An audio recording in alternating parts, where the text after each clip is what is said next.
Okay, so in this video we're gonna go over sequences, and this should be a refresher from pre-calc, but in case it isn't, or it has been a while since you've taken pre-calc, then hopefully this can just refresh you of it. Now, basically, this is just going to form the kind of the basic concepts that we need when we're moving forward in this unit.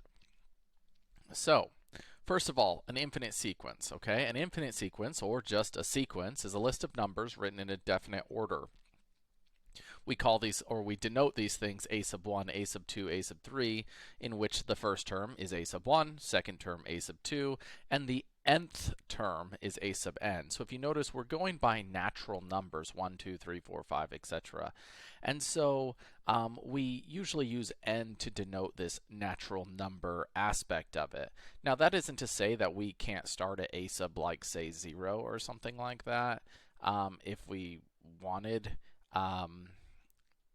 But we usually still would call, even if we started at, like, say, 0 on something, we'd still potentially just call it a sub 1.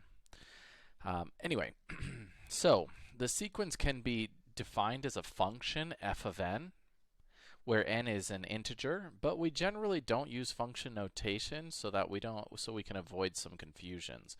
But that brings in its own confusions, because in the future, when I'm talking about things like a sub n, you need to keep in mind that a sub n is like a function in terms of n. But instead of, like, let's say we have a sub n is 1 over n, okay?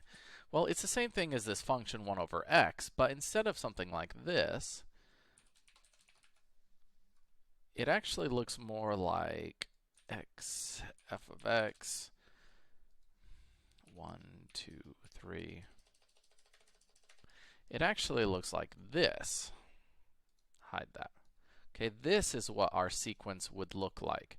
So instead of our function line, which is defined everywhere, we are just defined at these, like, natural numbers. I mean, technically we say integers, but natural numbers are a subset of the integers. So anyway, but we generally start at 1, so that's why we would call it the natural numbers anyway. So we follow this, but clearly this is a function as well. It's just not defined everywhere. So everything we know about functions should still carry over into our sequences. We can also write sequences with set brackets like this, where n equals 1 to infinity, something like this, to denote that it starts at 1 and goes on to infinity, but we often don't use this notation. In general, we assume that n starts at 1 unless otherwise stated. So again, n is used because it's natural numbers, but we can first of all use any letter we want, and secondly, we can start at any number we want. We just generally start at 1. Depending on how you start, it could change your sequence as well. So, if we had something that was just, I don't know, -1 to the n, okay? Well, this would mean that when n is 1, it's a negative number, so it's like -1. Then the next one would be +1, because n is 2 now, so -1 squared is 2, and -1, 1, -1, and so on and so forth. But if we wanted perhaps to start at like a +1 instead, we could do that a couple ways. One, we could start at n is 0. We could start at n is 2. We could also subtract 1 from here if we wanted. We could add 1. All of those would make this first term +1. But usually we tend to make changes here rather than where we start at. But again, we can do whatever we want. I mean, we're setting it up, as long as we make it clear how our sequence is found. Okay, so let's talk about the limit of a sequence. A sequence, a sub n here, has the limit L, and we write the limit as n approaches infinity of a sub n equals L if we can make the terms of a sub n as close to L as we like by taking n sufficiently large. This is exactly the same concept as the limit of a function. Okay, it's no different. We can do it with a sequence because we can do it with a function, and a function and a sequence are really similar. In fact, sequences are functions. So if the limit as n approaches infinity of a sub n exists and is equal to some value, then we say the sequence converges or is convergent. Otherwise, we say that the sequence diverges or is divergent. Now, what we're talking about right now as far as sequences converging, you can have a sequence that converges, but we're going to talk later about series, in which we add these sequences together, we add the terms together, and you can have a converging sequence that doesn't converge as a series.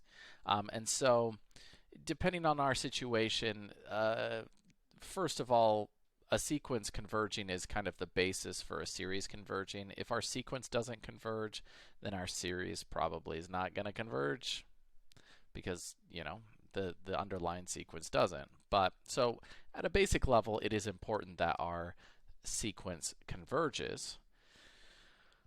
But just because it converges doesn't necessarily mean that our future topic series will. Okay, so here's a visual representation of some converging sequences. First of all, here, if you notice that it kind of goes past this limit and goes through. In past semesters, like in pre-calc, we called these things like horizontal asymptotes of functions, and that's basically what this thing is. This is the limit as n approaches infinity. It's a horizontal asymptote to our sequence. And that would mean that things that have horizontal asymptotes should converge, and things that don't won't. So you're not learning anything new here, just seeing it instead of a solid, connected line, we're just seeing a bunch of dots. So horizontal asymptotes, obviously, your function can exist at a horizontal asymptote, so you can go past it and then come back through. Same thing here. This is like a dampening sine wave here, where over time these values are in fact getting closer and closer to this L as n gets bigger and bigger. Divergence, we can see it in a couple ways. One is if you have alternating numbers, like the one I showed earlier of -1, 1, -1, 1, -1, 1, that would not converge to anything. Just like this won't, because it just goes back and forth. Right? So it never goes to any one particular number. Something like this also would diverge as far as it just keeps going bigger and bigger. So no horizontal asymptote in this direction. But potentially this has a horizontal asymptote out at negative infinity.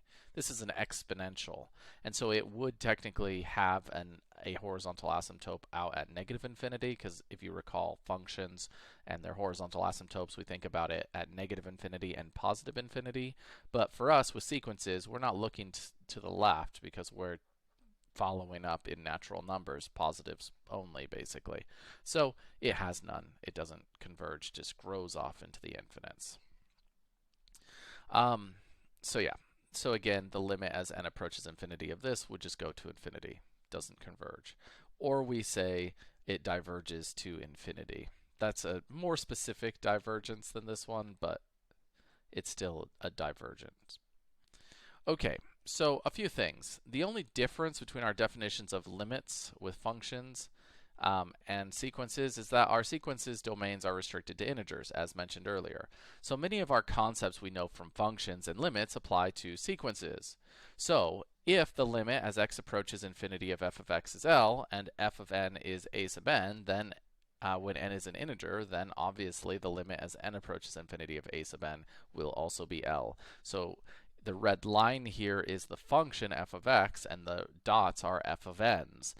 And if it converges as a function, it will converge as a sequence. That's all that's saying. Okay, so these are the laws of limits, are the limit laws for sequences, and these can form the basis for the math that we're capable of doing. Usually these come up more, to be honest, in terms of like maybe proving things in higher level maths, or potentially combining multiple sums together. Anyway. But for our purposes, it's just good to be aware of these things. So if we have two sequences that are convergent, it requires convergent sequences for this to follow, otherwise it doesn't follow. Okay? Then if we have the limit, the sum of the two sequences, the limit as n approaches infinity of these two things, we can split it We can do the same with a difference. We can do a constant multiple. A constant multiple we could just pull out or put in. Our product law, interestingly enough, we can split it into two separate limits. Our quotient law, so that's a little bit, I would say this one's kind of a surprising one to a certain degree over other rules that we know from other maths. We usually can't split the products like that. Think about like your integral, right? You can't split the integral of two products, so like f and g times each other. We wish we could do that. We can't. It doesn't work that way. Anyway, quotient law, if it works with the product law, then it should work with the quotient law. Some other things is the power law. Here's another interesting one. If we're taking the limit as n approaches infinity of a to the n, a sub n to the p, then we could just take the limit as n approaches infinity of a sub n and then raise that to the p, as long as p is greater than 0 and a sub n is greater than 0. The squeeze theorem for proving limits is also quite handy sometimes for proving sequences. Basically, it works the same way. If we have three sequences, a sub n, b sub n, and c sub n, where b sub n is in between those two, for all n past some point, it actually doesn't matter where it starts, just as long as it follows for the rest of it. Then if the limit as n approaches infinity of the lower one is equal to the limit as n approaches infinity of the upper one, then the middle one obviously also goes to that same limit. So we use the squeeze theorem to find limits sometimes when we're trying to be a little bit more creative. But yeah, so it applies the same way. I mean, it's no surprise there. We can use it. Another handy one that we actually use in future concepts is the limit as n approaches infinity of absolute value of a sub n equals 0. Like if this equals 0, then the limit as n approaches infinity of a sub n should also be 0. And that would follow. That makes sense because generally speaking, if we can if we have some numbers that are going towards 0, then whether they're positive or negative, if just the positive will work, then obviously positive and negative will also work. So that is to say, if we had something like this, okay, this dampening function over time, and we switched it so it was absolute value only, and showed that that absolute value, so maybe it's something like this, would also go to some value 0 here, then clearly the absolute value is kind of a stronger statement because it's all positive. It doesn't have any negatives to kind of counteract that thing. Anyway, so we use that kind of concept later on. It's in the future thing when we're dealing with alternating series. It's called the absolute. Oh my gosh, whatever. It's dealing with alternating series. It's the absolute sequence test, something like that. Absolute series test. Anyway, whatever. I don't remember the name. I'm bad with names. Okay. Another one is if the limit as n approaches infinity of a sub n is L and the function f is continuous at L, then the limit as n approaches infinity of f of a sub n is f of L. Again, we could just plug this in and find it. I mean, it makes sense. If this value is L, then we can plug that L into some function and get it. I mean, yeah. So that's sort of like a composition of functions, just so you're aware. Increasing, decreasing, and bounded. This is kind of an important aspect. So a sequence is increasing if a sub n is less than a sub n plus 1 for all n greater than or equal to 1. And that's actually not, I mean, we say that's like a necessary part, but you know, we could have something that decreases for a bit and then increases, and then we could just say it increases after some point. But basically, an increasing function looks something like this. It's going up, right? And so an increasing sequence would also be going up. That's all that's saying, okay? A sequence is decreasing if a sub n is greater than a sub n plus 1 for all n greater than or equal to 1. So in that case, if a function's decreasing, it does that. A sequence decreasing does it the same way, but with points. Now this is important because a lot of times, a lot of the rules that we have for series in future sections require a decreasing series, so or a decreasing sequence. So it's important to note that decreasing. A sequence is called monotonic if it's either an increasing or decreasing function. Monotonic is an important quality. So if we can show that something's monotonic, that means it's always increasing or it's always decreasing, then that tells us some things about its convergence and stuff. A sequence is bounded above if there's some number m such that a sub n is always less than or equal to m for all n's. So that is, we have some upper bound. So, I mean, we can see that in terms of like kind of population models. That was a horrible population model drawing, but something like this where it has some upper bound. Okay, that would be bounded above. And then here, this would be bounded below. Population model is bounded above and below because 0 is probably the lowest a population can get, right? And then generally speaking, populations have some upper bound where like they can't sustain any more than that. Now, if a sequence is bounded above and below, it's called a bounded sequence. So a population model would be a bounded function here. All right. Now, if a sequence is both bounded and monotonic, then it is convergent. Now, not every bounded sequence is convergent, and not every monotonic sequence is convergent, but the two combined makes the sequence convergent. So if we're trying to determine if a sequence is convergent or not, one of the options is to find out if it's bounded and monotonic. If it's bounded and monotonic, then it's convergent. So we can use that to prove it. And again, these kind of rules, this basis for which we refer to sequences here, all these things that we've done so far, basically these form the basis for what we're doing. And in a practical sense in Calc 2, they're not necessarily required to be known, but if you're in, say, real analysis, which is a higher level math class where it's kind of the theory of calculus, then proving that these things or proving things exist or are true or proving theorems or what have you, it is important to recognize the basics of it. Because in general, a rule of thumb for proving something is if I'm trying to prove something is convergent, then what I would probably start with is what is the definition of convergence? What is the definition of bounded? What is the definition of monotonic? And then I would show that this thing is bounded, it's monotonic, and thus because it's bounded and monotonic, it's convergent. So that would probably be just a general proof outline of how I would be going about showing something. And so, like I said, these definitions and these little rules for us right now probably aren't going to play out that much, but they do form the basis for everything that we're doing. And if you're ever in higher level math classes and you're proving these kinds of statements, it's good to recognize the basics, start at the basics.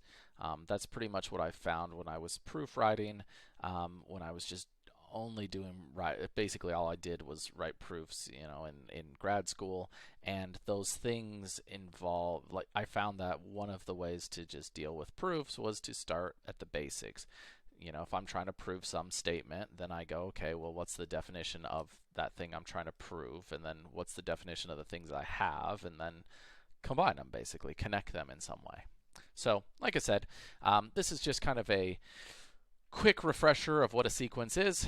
I find that personally I get a little bit, as a student, I got confused by sequences and series because they both have S's, and my brain kind of just hears the first letter of words. And so because they're both the same S, it really struggled. So when I'd hear a sequence, I wasn't sure if that meant we were adding them in like a series or if it was just a set of numbers. So that's one of the things I would just note, is that right now we're talking about sequences, but in future we're going to be talking about series, which is when we add those sequences together.